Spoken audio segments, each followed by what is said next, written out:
Welcome to the top of the food chain. You're 28 years old, Julian, and you're a digital god. Your right hand is a direct conduit between the chaos of your imagination and the reality of billion-dollar corporations. You don't just draw, you create the DNA of new worlds. You feel the resistance of the pen against the tablet surface, hear the subtle squeak of the stylus. This sound is sweeter to you than any music, for it signifies the birth of something that never existed before. Your Julian-esque style is copied by students all over the world, but they are mere pathetic imitators. After all, they lack your experience, your pain, your sleepless nights in Paris. For this human factor, Sony and Ubisoft pay you $150,000 a year. You feel safe. You think creativity is humanity's last stronghold, impenetrable by any algorithm. You look at the first image generators, churning out a jumble of pixels and 6 fingers on a hand, and laugh. A machine will never understand irony or melancholy, you say in lectures. You don't understand that at this moment, this jumble of pixels is just a baby learning to walk, and this baby will be fed your flesh. The system has already begun installing a drilling rig right in your mind, preparing to drain your talent to the last drop. 2022. Your development director taps you on the shoulder and says, "Julian, we've implemented new AI tools to free you from routine." You feel like you've been gifted a superpower. You feed the algorithm your entire archive for the last 10 years. Every rough sketch, every unique palette, every anatomical decision. You feel a dopamine rush when work that used to take a week now flies out of the render in 3 seconds. You're Prometheus, who didn't just bring fire, but installed gas heating in his cave. You spend your free time on fitness and expensive wine, not noticing how your assistant is becoming more like you than you are. You think you're training your assistant. In reality, you're dictating a will to your successor. You give the machine your spark, transforming it into a mathematical formula. Your brain gradually relaxes. You stop searching for complex solutions, because the machine will do it all for you. You haven't noticed how your intellect has begun to atrophy, adapting to the convenience of the interface. A casual glance at the duty system administrator's monitor, and your heart skips a beat. There, on a black screen, an algorithm tirelessly spits out thousands of concepts. And this isn't mush. These are your works, but you didn't draw them. The machine has learned to anticipate your next move. It knows where you'll place a highlight even before you pick up the stylus. You see your favorite techniques, your signature perspective distortions, which you considered your soul. All of this is now just weights in a neural network. You understand the terrible truth. You are no longer needed to create anything new. You were needed only as label data. This file is your digital mummy. She doesn't ask for a salary, doesn't take vacations. At that moment, you feel your uniqueness devalued to the cost of electricity spent on a single server request. You stand in a humming forest of servers and realize that every sound is an epitaph to your career. But the most painful thing isn't the firing, it's the people. Your fans, who swore their love for you, now use your style to ridicule you. In the comments under your latest handmade work, they write, "Too long, dude. Why wait a month for you when I just hit the generate button and got the same thing in 5 seconds? Society has traded respect for craftsmanship for a thirst for instant results. Your years of work have become worthless in the eyes of the crowd. Now you're a slow, capricious relic of the past to them. They don't see the difference between your sweat and machine output. You see your YouTube tutorials being used to further train the Julian V2 neural network. Your own students are becoming your gravediggers. You've been officially declared ineffective. Your time as a creator is over, because the world can't wait any longer. Julian, we immensely appreciate your contribution to training our Julian-style model, says HR, her voice like the creak of cheap plastic. They hand you a severance check.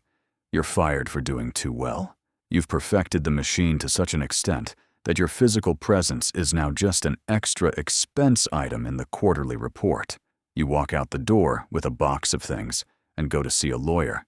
But the law is also an algorithm, and it favors those with the most servers. The lawyer shakes his head. Julian, you signed a contract. It states that the company owns the results of your interactions with their tools. In court, you're not a creator. You're a supplier of a training sample. You realize that the entire industry is against you. You return to your loft, which you can no longer afford to pay for.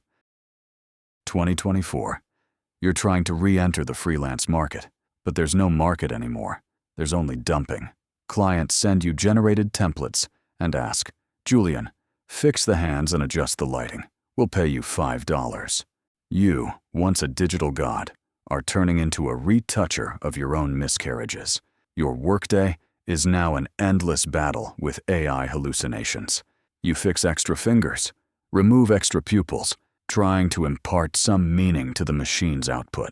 Your uniqueness has become a public toilet. You see your style in cheap dog food ads and political deepfakes.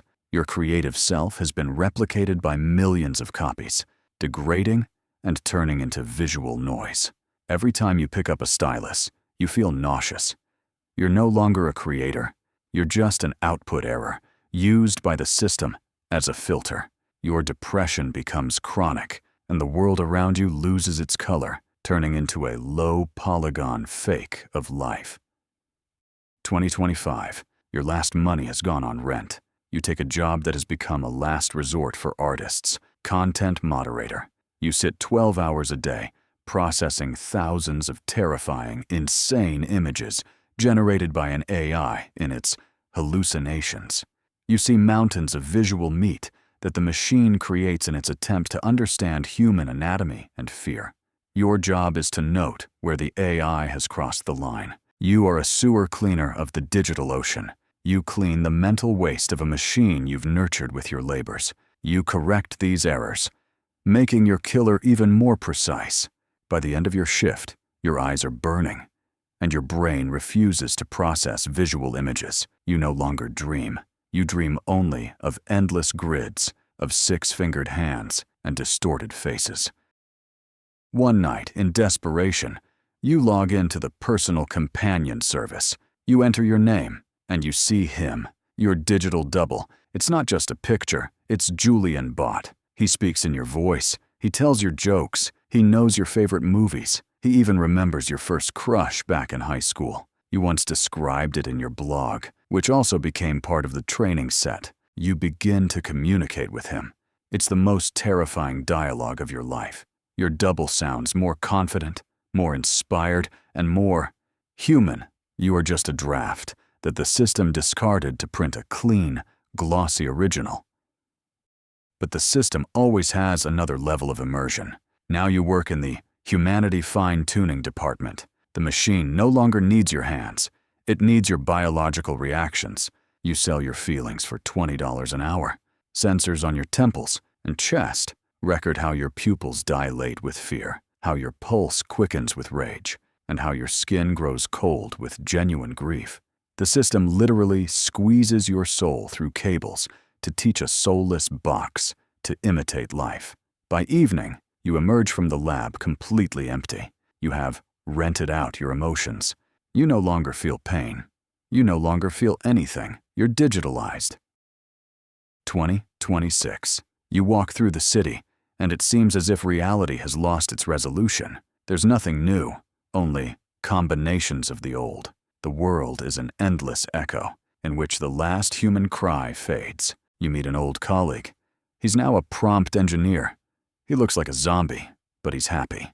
Julian, we've conquered scarcity. Art is now infinite and free. We are gods. You look at him and understand. They're not gods. They're just parasites in the stomach of a machine. You sit on a bench and watch the sunset. You're not sure if it's real. Maybe the city authorities just turned on an optimized evening sky projection. You close your eyes. You're gone. There are only 40 terabytes of data that will live forever, pretending to be you. Game over. Lifespan, 34 years. Contribution to progress, 40 terabytes of unique style. Market value of personality, 0 point. Legacy, an optimized algorithm that will live forever in your stead.